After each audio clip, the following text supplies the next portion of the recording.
Hello everybody, and welcome to Some Patches Required, a show where we hope to educate and entertain you on the ever-turbulent games industry. As always, I am one of your hosts, Zach. And I am your other host, Aaron. And before we jump into the meat and potatoes of everything, I just want to extend a quick thanks to all of the new and returning listeners. Thanks all of y'all. We really appreciate y'all. Please like and subscribe. That's also awesome. It's different on each platform that you might be listening to this to, but we appreciate them all the same. And also, if you wouldn't mind too terribly, please share this show with a friend, or as we like to say, a mortal enemy. It's all the same to us. We appreciate all the engagement. We don't care about your morality. That's not entirely true. That's not entirely accurate, but it's mostly. yeah. For instance, I would say not to accidentally spoilerize the conversation we're about to have, but we are a little bit sooner than expected, actually, both for us and probably for you in the grand scheme of things. We're dipping our toes back into Bungie and Marathon. And the last time that we did this, there was, let's say, a fairly lively comment section. So we do definitely care about your morality down there. So if you end up leaving us a comment on this video or its subsequent clip, do feel free to please remain civil down there and flex your actual morality. But yeah, we are kind of curious based on the headlines that we're about to go through and kind of talk about the news and their implications. How do you feel about Bungie's future? Especially since what we're talking about is the death of Destiny 2. How do you feel about Bungie's future, given that Destiny 2 is no longer really in the cards, and they're going to be relying pretty much purely on Marathon from this point forward to drive their whole brand, essentially. So yeah, if you wanted to leave us your thoughts about that, or really anything else we say in the comments, we encourage you to do so, not as a mortal enemy, but as a trusted friend. And I will say just real quick on the story note, we're actually probably going to focus way heavier on Destiny today than Marathon. So if you did pull out your pitchforks at the thought of Marathon, you can always skip to the section of the video where we're going to focus more on that, which should be towards the end. But the majority of this video is probably going to focus more on the Destiny side of things, because that is the new hotness as it pertains to the news.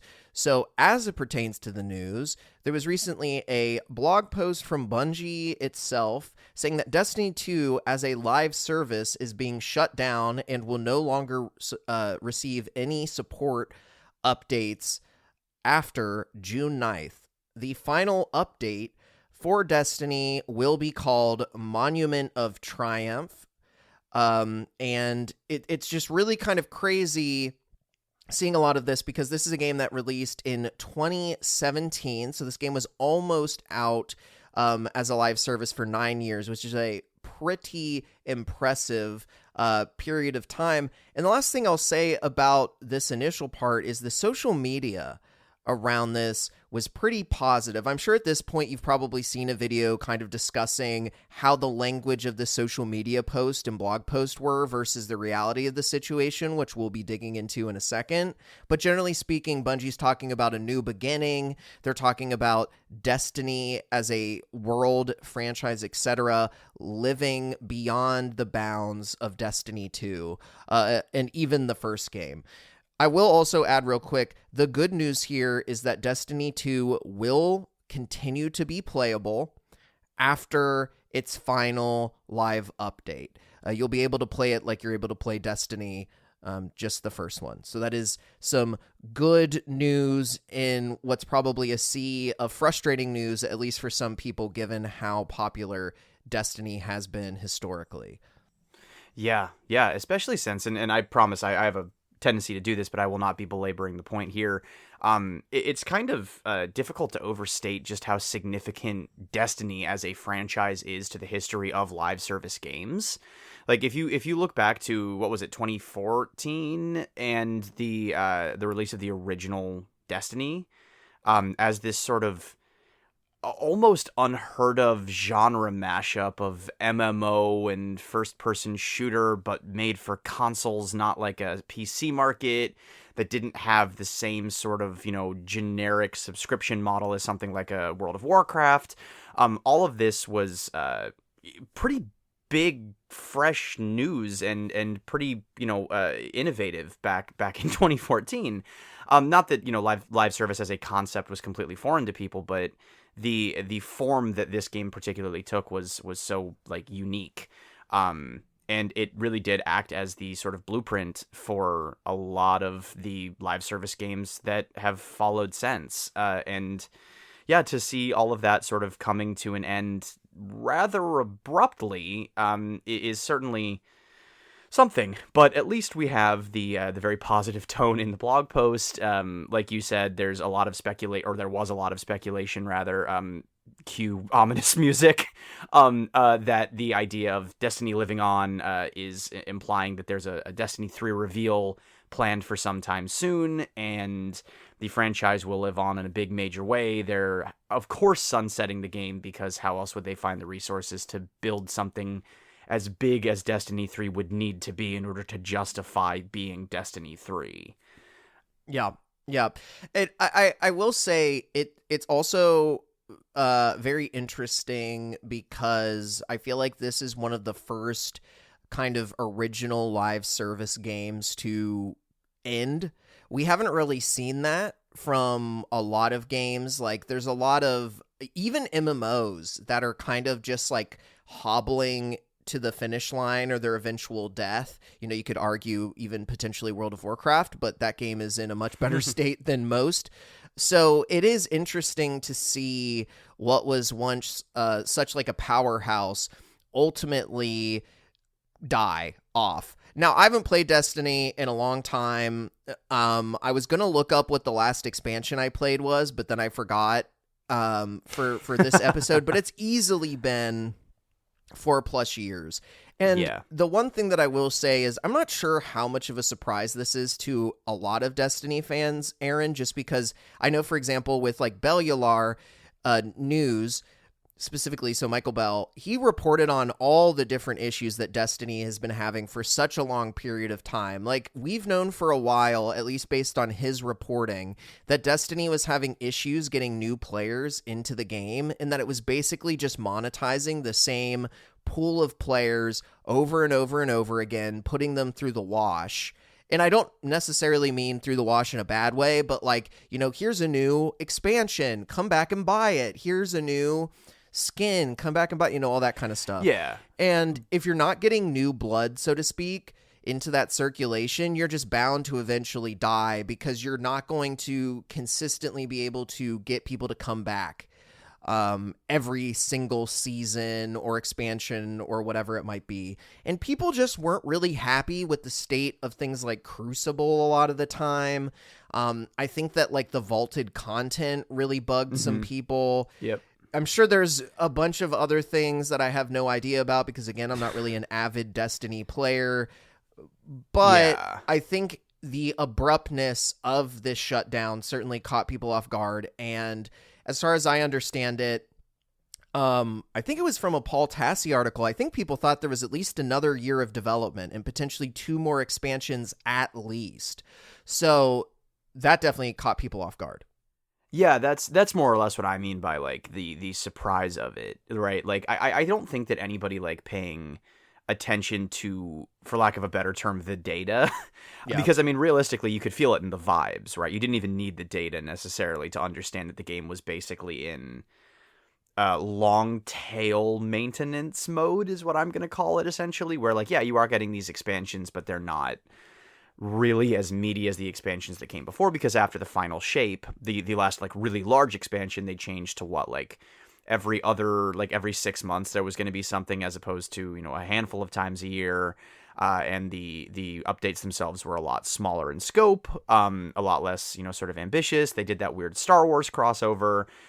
They changed a bunch of the stuff with like the vaulted content and Portal and everything. And there's a bunch of people who are upset about that. So like definitely vibes wise, you could absolutely feel that the game was just winding down, right? There was no real strong implication that Destiny 2 as a product was going to go through this massive revitalization suddenly in year 9 to go back to like the height of its popularity. But I think that a lot of the people who had settled into a comfortable rhythm with the game did feel confident that it would remain one of Bungie's priorities for at least another year or two, probably while the reduced focus on that game allowed them a chance to work on something like a Destiny 3.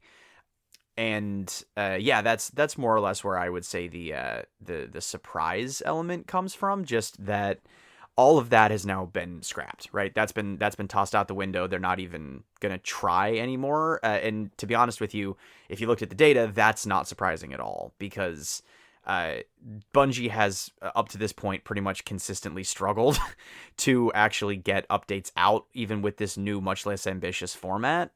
And the player counts have suffered, and the overall experience has been pretty much an echo of what it used to be, according to more active players. Because much like you, Zach, I have actually not played. This will date me very badly, but I have not played Destiny 2 since Stadia shut down.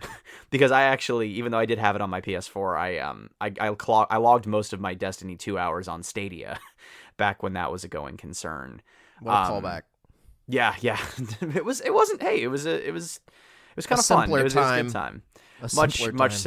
Much simpler times in many ways. But yeah, it's definitely strange to confront the idea of a world post Destiny, and I'll just Destiny. Say that.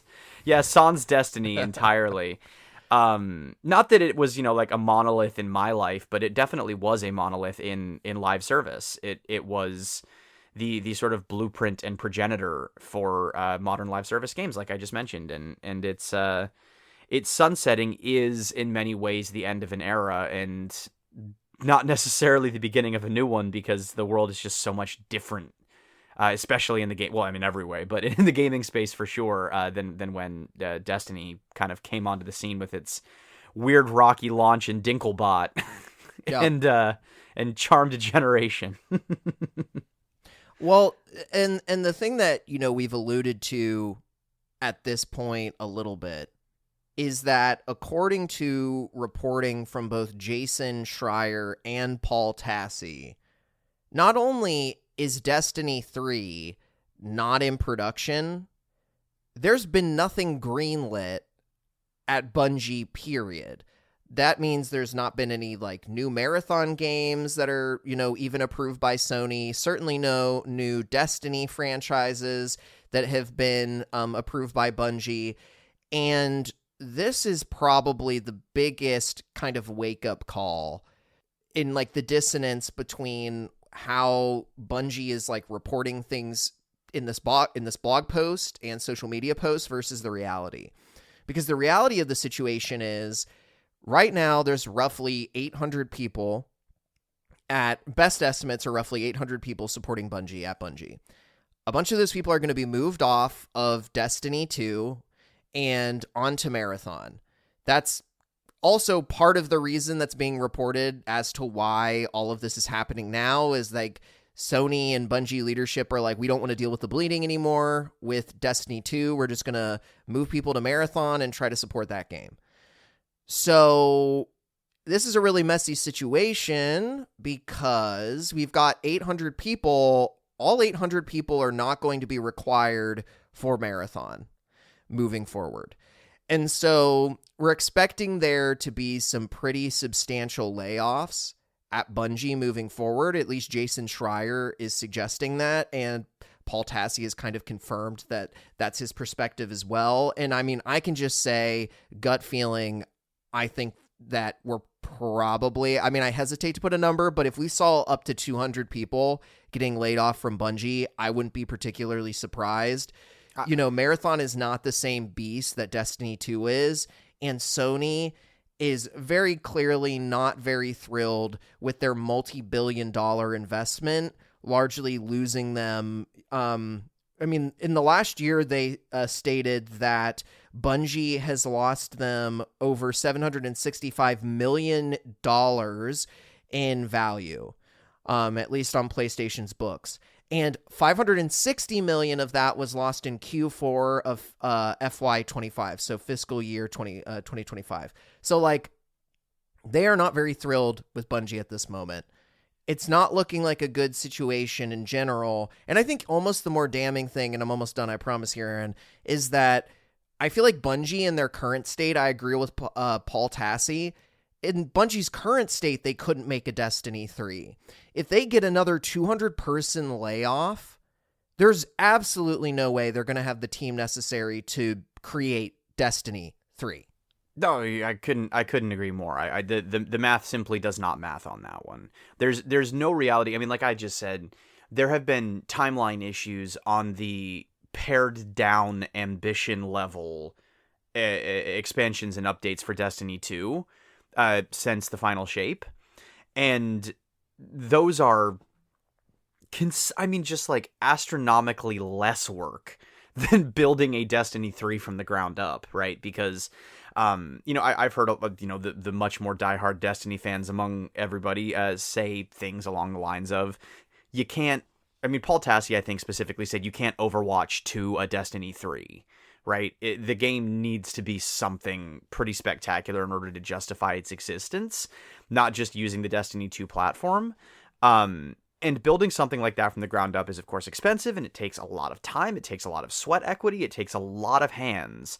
And the Destiny team at Bungie right now can't keep up with the reduced content level of Destiny 2 right now. I have absolutely no confidence that they would be able to, execute on a Destiny 3 unless they went the round of, and this is a deep cut reference, they went the round of the route of Ty the Tasmanian Tiger 4, which is to say the studio behind that, Chromium, could not manage to get funding for a full 3D sequel to these old sort of legacy collectathon games from like the GameCube and PS2 era. So they made like a 2D side scroller. And I don't think anyone's going to be happy with a 2D side scroller Destiny 3. Probably not. And yeah, probably not so much, right?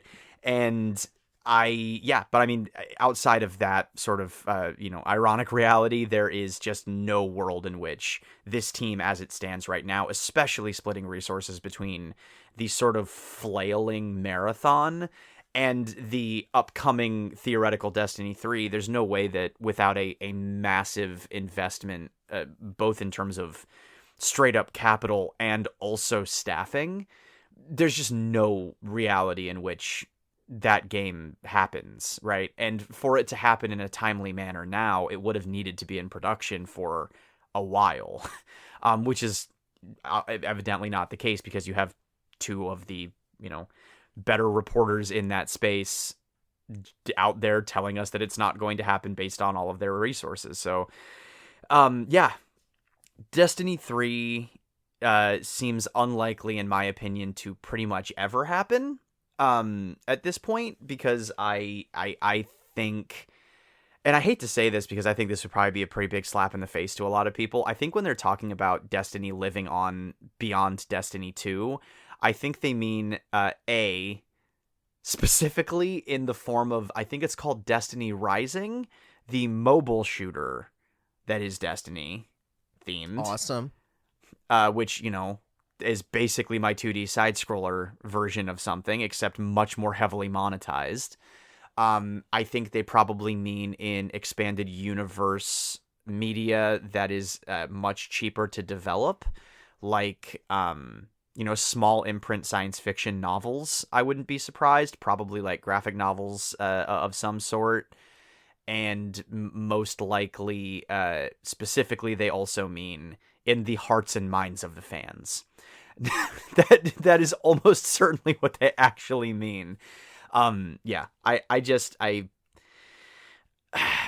I know we're going to get into this a little bit more here in a minute, but I definitely think that it is a bold and probably intelligent move to transition the meat of everybody's attention, the lion's share of the effort over to Marathon and trying to make Marathon into something, because that was a whole lot of expense to go to have nothing.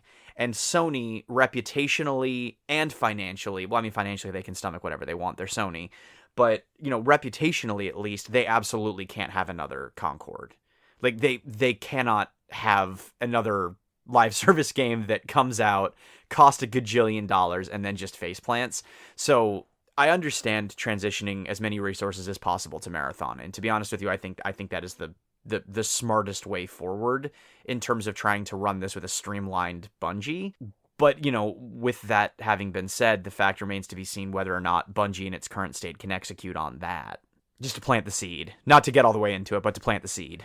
Well, I mean, I think we can probably get into it to some degree. I think the only thing I just wanted to mention about the development of Destiny is I think it's important for people to realize that, at least according to Bloomberg reporting, when Destiny 2 was being worked on, there were 1,300 people, roughly, at Bungie, and that doesn't even include the support studios, which they had a ton. Because if you remember, Activision was involved at the time and throwing a ton of money and resources into the development of Destiny 2.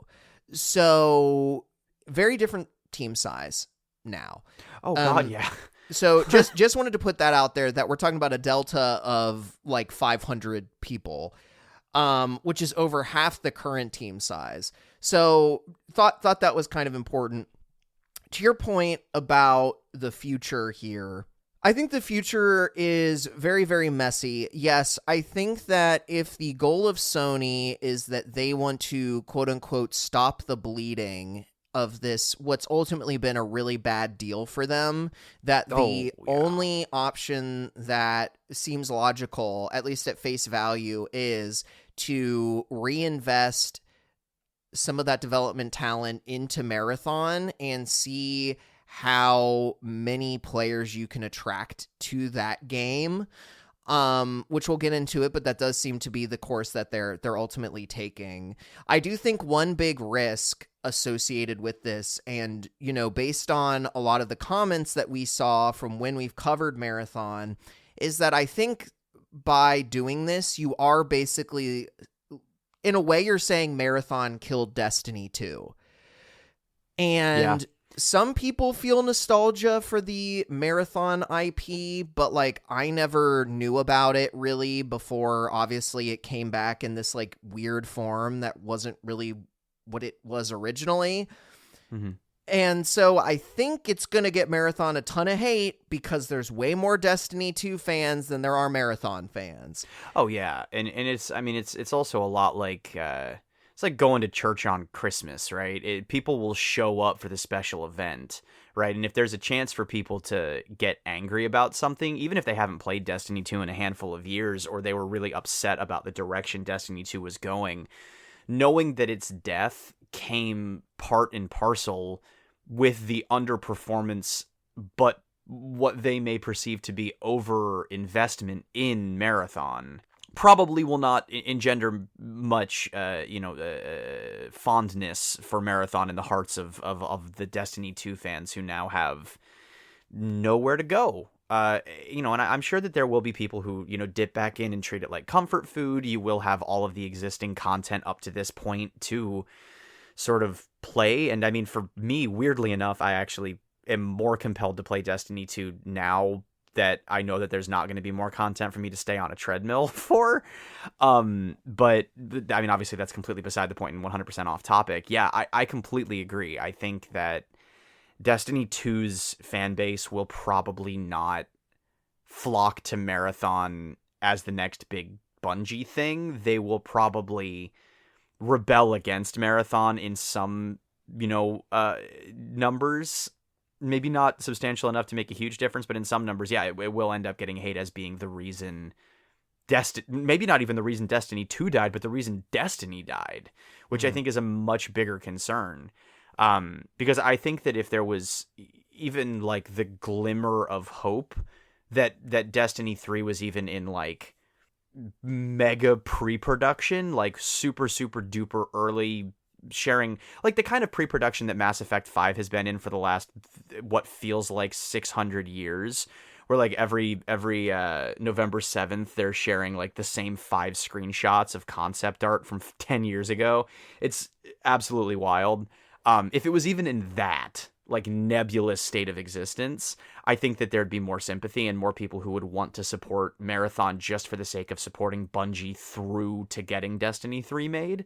Because despite the flagging player numbers, it is still a massively popular IP. And I think that a Destiny 3 would almost certainly be a very, very, very big success pending execution.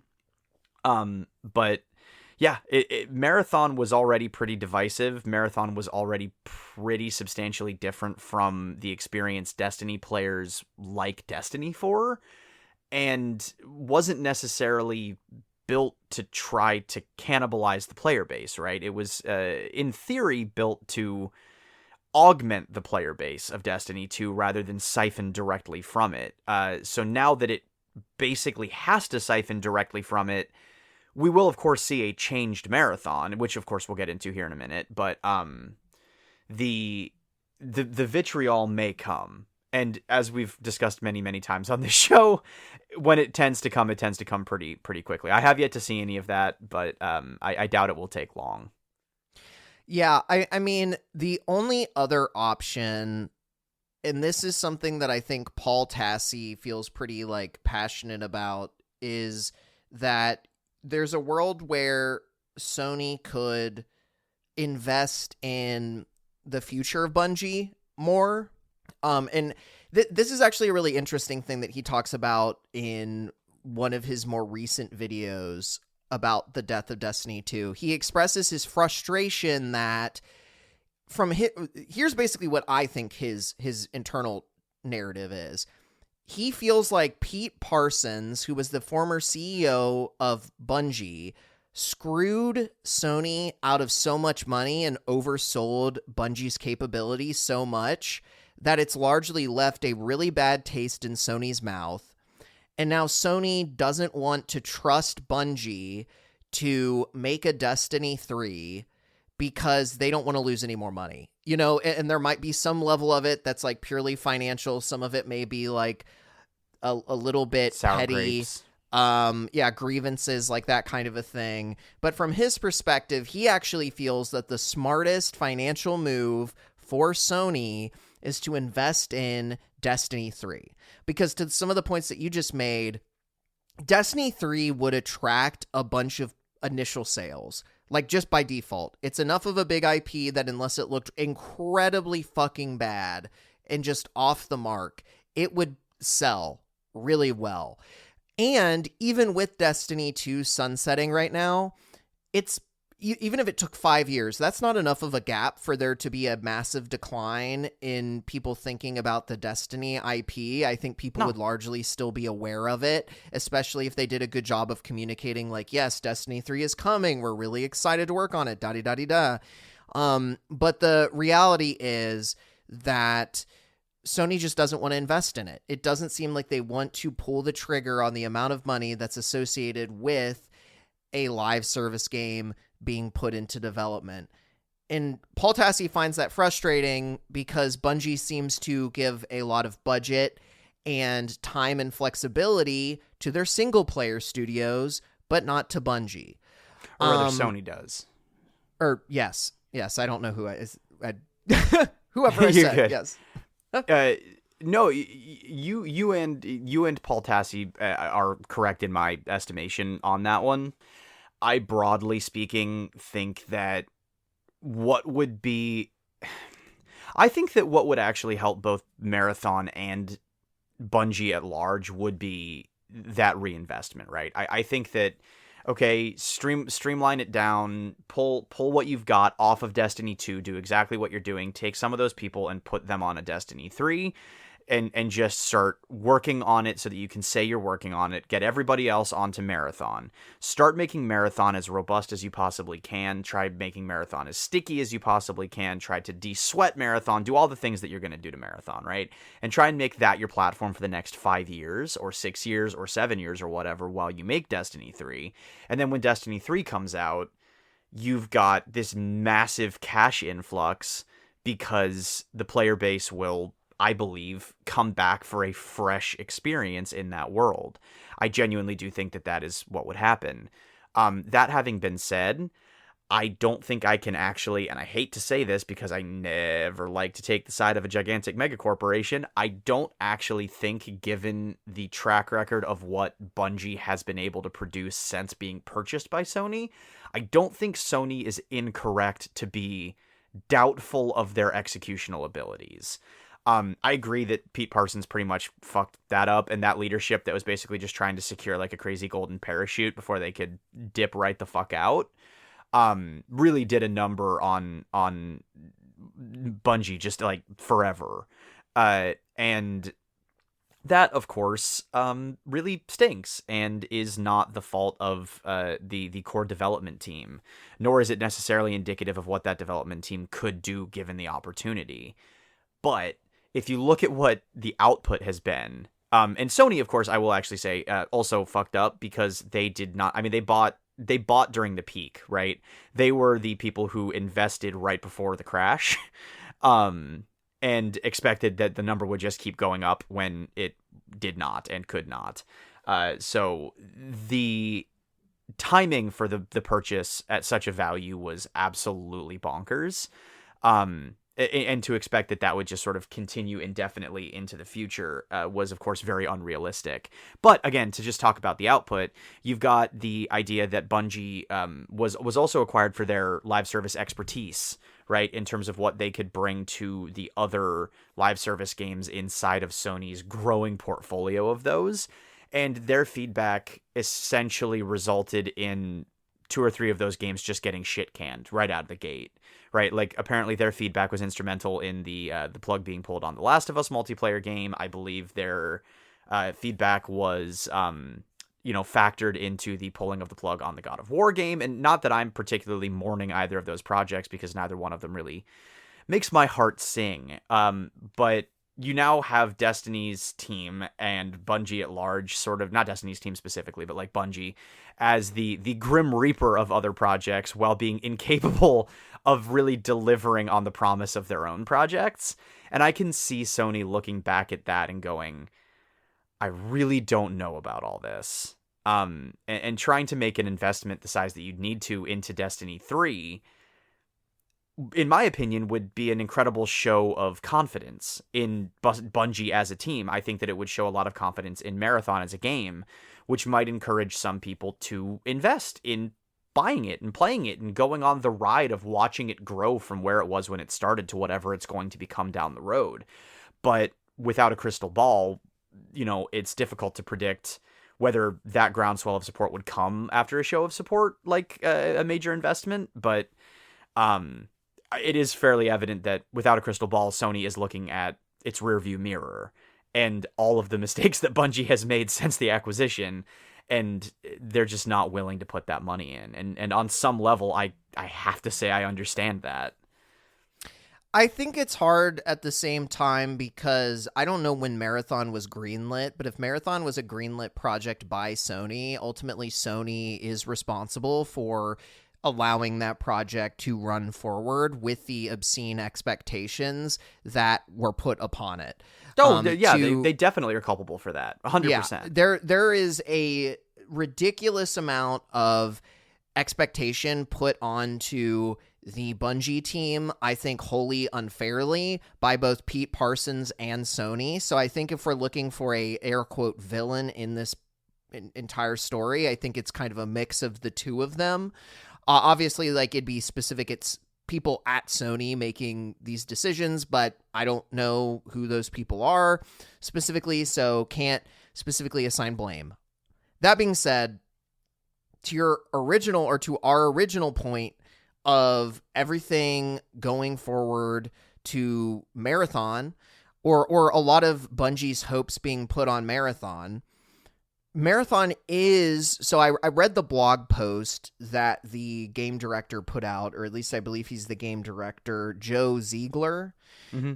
And they are addressing a lot of the concerns that we discussed in our Marathon video, specifically concerns around the onboarding experience being really confusing and cumbersome. They're working on improvements to the UI UX system, which we actually got plenty of comments in our YouTube video of people shitting on the UI UX, which fair enough. And in addition to that, sweat and sweatiness comes up a ton in this blog post. I'm going to make a bad joke. It's not like we're in a gym, right? So when we're talking about sweat, it's a little bit weird in a game blog post, but it seems very clear that they are trying to make the game more approachable to a general audience. And then in addition to that, there are comments about expanding the universe, expanding the lore, bringing in this like PvPvE ecosystem. All of that, you know what that sounds like, Aaron, at least to some degree? It sounds like Destiny. Yeah. Ultimately.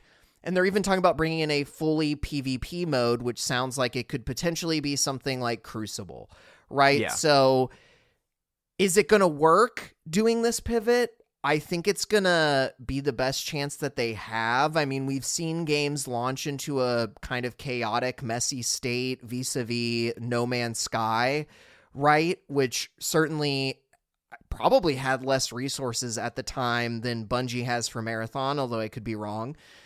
But it's going to be rough because its launch has been so polarizing, and this shutdown of Destiny 2 is not going to help with that. I don't know. It may be too little too late. And according to Paul Tassi, in terms of what his gut feeling is, and I generally agree with this sentiment, I think they're probably going to be given roughly a year of runway to figure out what they can pull off with Marathon. And if they can't hit the benchmarks that Sony wants, I wouldn't be surprised if Sony potentially pulls the plug, which is a very scary thing if they can't get another project greenlit at Bungie. Oh, yeah. I mean, my gut instinct is that if they can't get another project greenlit, I mean, even if they can get another project greenlit at this point, I think that if Marathon fails to build in any like substantive way, if it fails to grow an audience and start to deliver, you know, at least some sort of like quantifiable revenue for the company, you know, I don't think Sony's going to sit on Bungie for very long. I think maybe, you know, they'll absorb some of the higher level talent and spread them out into what is that other studio they've got that was spun off of Bungie, like LFG or something, Studio LFG or something like that. I think they may have changed the name of it a few times. I'm pretty sure that there's a group working on something called Gummy Bears. Yes, that's the one I'm talking about. I can't remember their name. I think it's LFG. And they, I mean, you know, that's, I can't see Sony wanting to sit on a Bungie that's making no money, right? Like, I doubt very much that they're going to treat Bungie as an incubation fund to, you know, just funnel money into while they work on their next game, because that is just not what the live service model is.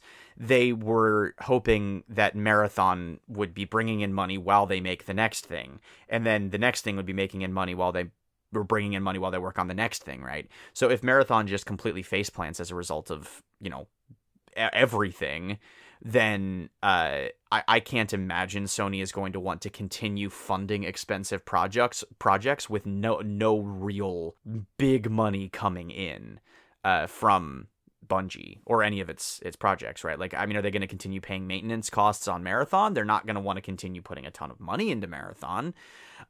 So is whatever small amount of money that's going to come from just keeping the servers up going to make a difference? I doubt that very much. I will, however, say that bringing a bunch of Destiny-esque changes to Marathon does, it undercuts the stuff that I think I found the most interesting about Marathon as sort of like a almost a protest art experiment piece, like a multi-million-dollar project from a multi-billion-dollar company that has the spirit of punk rock. That to me was, or an indie film, like a super hardcore, like really one of the weirder Radiohead albums. You know what I mean? That sort of thing was really appealing to me as a concept. The fact that it was this bizarre niche experience with this caustic art style is experientially probably not all that fulfilling, but at least on a conceptual level, very artistically interesting to me. But ultimately, that sort of thing is never... It's unpredictable when something that niche is going to break out into the mainstream the way that, like, a FromSoft game does. Those games have become a cultural phenomenon, even though they are extremely antagonistic towards their players, and that's just sort of the point. But that's unpredictable success. Very, very deeply unpredictable success. And a lot of the strengths that make the FromSoft games work are not present in Marathon. I'm not obviously oblivious to that fact. Just before we get too commenty about that, I'm not actually comparing the apples to the apples. But I do think that trying to draw in the PvE element of things will absolutely be to the benefit of broadening the audience. I think that incorporating the PvE and straight up PvP elements will it'll make the experience feel a little bit more multidimensional, a little bit more robust, and it will give the studio an opportunity to sort of flesh out the world in other ways that the straight up and down extraction model just might not actually be able to facilitate. There are opportunities for storytelling in PvE that might not be there otherwise. And I think that a lot of those changes will play to Bungie's historical strengths. But the question remains whether or not anybody's going to actually want to play the game. And I think there we do come back to will the Destiny players give Marathon a chance if Marathon begins to more closely replicate the Destiny experience, except with much more robust and much more frequent updates. I don't know. I don't think anyone knows. I don't have the sunniest outlook on it. I don't think that shy of doing like a full relaunch in a year, like a full-on relaunch, which I think is probably in the cards, basically just treat this entire phase up to this point as early access and then relaunch the game. Shy of that, I don't know if they're going to be able to get over the sort of wet thud with which the game landed. But I do think that this is their only viable path forward for the game in terms of not just having a diehard but tiny fan base. Sorry, that was a very long, large ramble bit. They're going to pull a Overwatch where they rebranded Overwatch 2 as Overwatch 1. They're going to rebrand Marathon as Destiny 3. They're just gonna reskin it in a year. Yeah. See if they can bring people back. They'll just call it Marathon 2.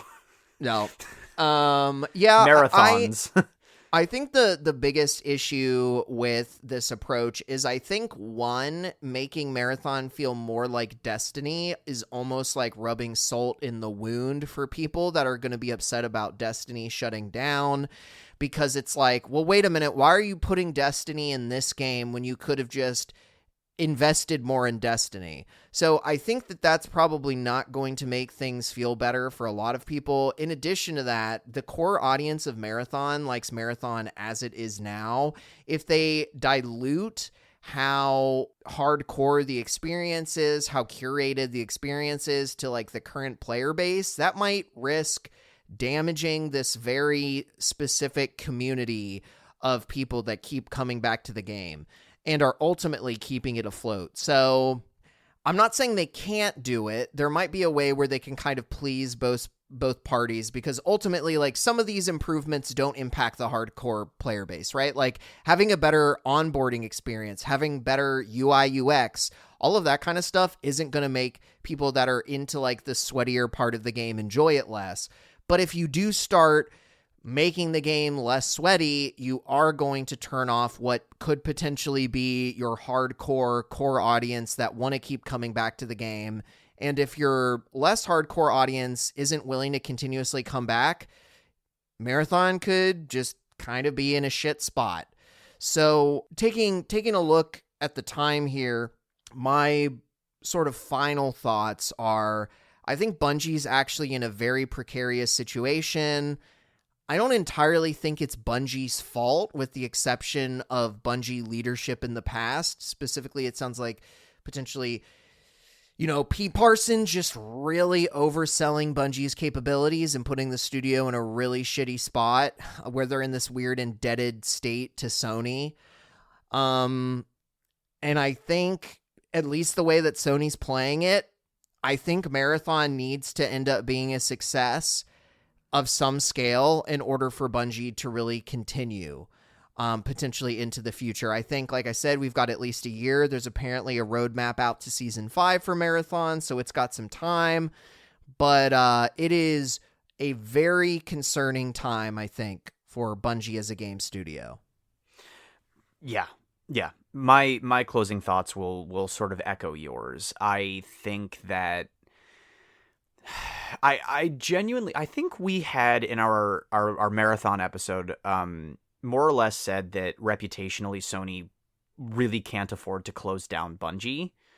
I no longer really think that is a concern. I think that given almost $1 billion in impairment over the course of a year, and essentially no return on the investment for the company, I think that Sony would rather take the reputational hit than continue to eat shit financially, on the back of what they've got going with Bungie. And I think that what we're seeing here is a very clear indicator that Marathon will be the arbiter of Bungie's future, if you'll pardon my Halo pun.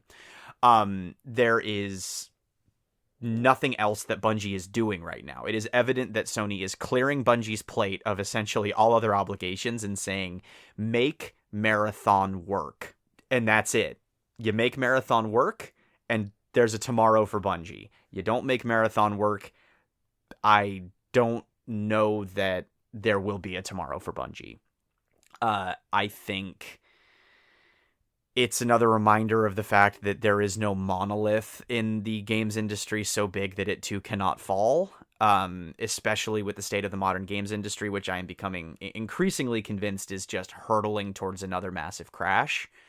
I think that there is every potential that this team, streamlined as it is, can really harness their passion and their talent and put themselves into this game and just really turn it into something special, right? And that in 2 or 3 years, we will look back on Marathon's rocky launch the same way that we looked at Cyberpunk 2077's rocky launch, right? Like when we covered that when we did our episode of this show on that game back what feels like 100,000 years ago, it was an absolute wreck, and people were worried about CD Projekt Red, right? The powerhouse behind The Witcher 3. We were all terrified that, like, oh my god, what happened to them and can they recover from it? There's every potential for this to turn into that. I'm not confident that is what's going to happen, but I do hope, for the sake of a studio with as much history as Bungie has, and that employs as many talented people as Bungie does, who clearly are exceptional at what they do and care about what they do, I do hope that that's the case. But I don't think that Sony will be willing to let them coast by on, former glory. I think that Marathon will be the deciding factor in the future of Bungie, and we will probably know more in a year. I hope that we have, sunnier skies around that time. But yeah, it will certainly be, as I tend to say a lot when it comes to these Marathon and Bungie conversations, this is going to be an interesting one to keep watching, because the Marathon will almost certainly by season 5 look nothing like what it looked like when it launched, and whether that will be to the game's benefit and to Bungie's benefit is really what remains to be seen. So gonna have to keep an eye on it. And I'm sure we won't be too afraid to dip back in and talk about it whenever the next major update comes, if we have enough to say, or there is enough to be said. Yeah, and I think the only other quick thing I would just mention, because it popped in my head, funnily enough, I feel like Bungie is also in this weird position with some of the other live service games like Horizon Hunters Gathering, which I still think is a bad name. Bad name. And regardless, if that game does well, it makes Marathon look bad. If that game does badly and it's another, Sony flop as it pertains to live service, I think there could just be a situation where Sony's like, fuck live service, we're leaving, like some larger publishers have. Most notably, recently it was Sega. Mm-hmm. And Yeah. then that doesn't really put Bungie in a good spot when they were hired as the live service game studio, and Sony doesn't necessarily care about live service. So it's just really not a great situation for them to be in. But to your point, we'll see what happens moving forward. Yeah, there's really nothing else to do but that. But, in the meantime, I find myself with a surplus of gratitude, and Zach, I'm feeling like thanking Beach Girl if you don't have a problem with that. Why, Aaron, I don't too terribly much, or at all. Well, thank you for the leeway. Beach Girl, thank you. Thank you for our wonderful intro and outro music. It is genuinely a good time for me to edit that into the podcast every time. I've always enjoyed your tunes and enjoy listening to them on SoundCloud, Bandcamp, Spotify, YouTube, and just about wherever else I tend to look for my digital music. And audience, I would encourage you to do the same. Check out Beach Girl on your preferred platform and enjoy the sonic experience. It's a good one, and we appreciate you supporting them because they have supported us. So again, thank you to Beach Girl. Not to be confused with Sonic the Hedgehog. Not to be confused with Sonic the Hedgehog, who Yes. would be very good at running a marathon, ironically. Well, it's a marathon, not a sprint. But He'd be good at both. He's Sonic. that's fair. I would like to thank our friend Mosscat Market, who I almost said eDougie Art, because that is their previous tag on Instagram. You can find them on Instagram. You used to be able to find them on Etsy, but sadly they have made it so it is literally impossible for you to show financial gratitude, for better or worse. But what we can always appreciate is the support that they showed for us when we were starting off the podcast with our logo and our style guide and all of that fun stuff. So make sure to show some love, and at minimum, we would like to say our thanks. With all of that, though, we will see all of you in the next one. Thanks for tuning in. Again, don't forget to comment your thoughts on Marathon, Destiny, all of that jazz below. And until next time, goodbye. Indeed.